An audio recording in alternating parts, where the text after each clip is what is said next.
Tinanggap naman ni Greg ang kontrata at tinipunan niya ang kanyang team. Sa pagdating ni Andres, nagtanong kagad siya kay Tomas kung nasaan si Miguel. Ang sagot ni Tomas, ewan niya, di ba hindi naman ito nalilit? Ang sabi ni GB, baka parating na rin si Miguel. Kaya tinawagan na nga ni Andres si Miguel at nagtataka siya nito kung bakit nakapatay ang phone ni Miguel. Ang sabi ni Greg, kanina pa niya ito tinatawagan pero hindi ito sumasagot. Nagtanong si Tomas kay Greg na hindi na ba nila makakasama si Miguel sa misyon. Ang sagot ni Greg, subukan nila ulit mamaya.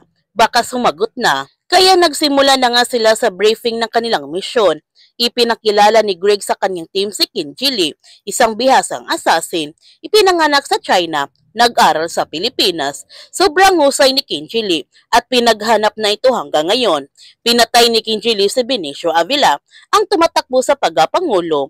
Nung natapos ni Kinji Lee ang misyon, bigla na lamang ito nawala at huli ito natagpuan si Kinji Lee sa Kaigin at kailangan nilang kunin ng buhay si Kinji Lee. Kailangan nila malaman kung sino nagutos kay Kinji Lee na patayin si Benicio Avila.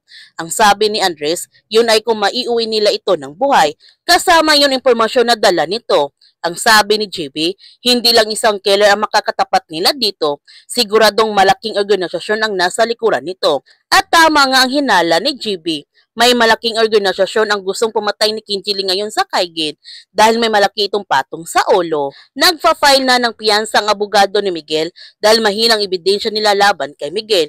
Pero sa proseso sila matatagalan. Habang tinitingnan ni Miguel ang CCTV, nakita niya tuloy na hawak talaga ng mga sindikato ang pera. Sinabihan ni Miguel ang kanyang abogado na ilabas siya dito ngayon na. Ngunit hindi mapapadali ang paglabas ni Miguel dahil dadaan pa sila sa proseso.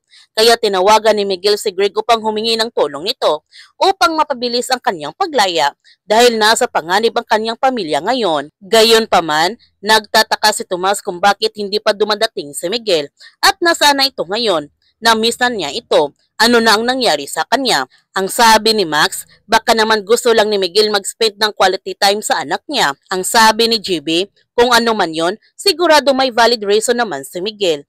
Mga ilang sandali bumalik si Greg sa kanilang kinaroonan at ipinaalam sa kanila na hindi makakasama si Miguel sa kanilang misyon dahil sa personal na dahilan. May magandang balita para kay Max. Matutulungan siya ng kanilang kaibigan ni Savvy na makakabalik siya sa serbisyo.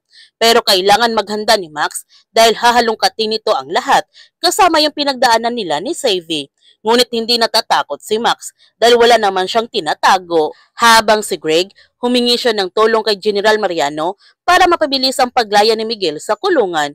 Kakausapin naman ni General Mariano ang kanyang koneksyon para mapalaya si Miguel at gagawin niya ito dahil si Greg ang nakiusap sa kanya. Kaya huwag natin palalapasin ang kapanapanabik ng mga tagpo sa incognito.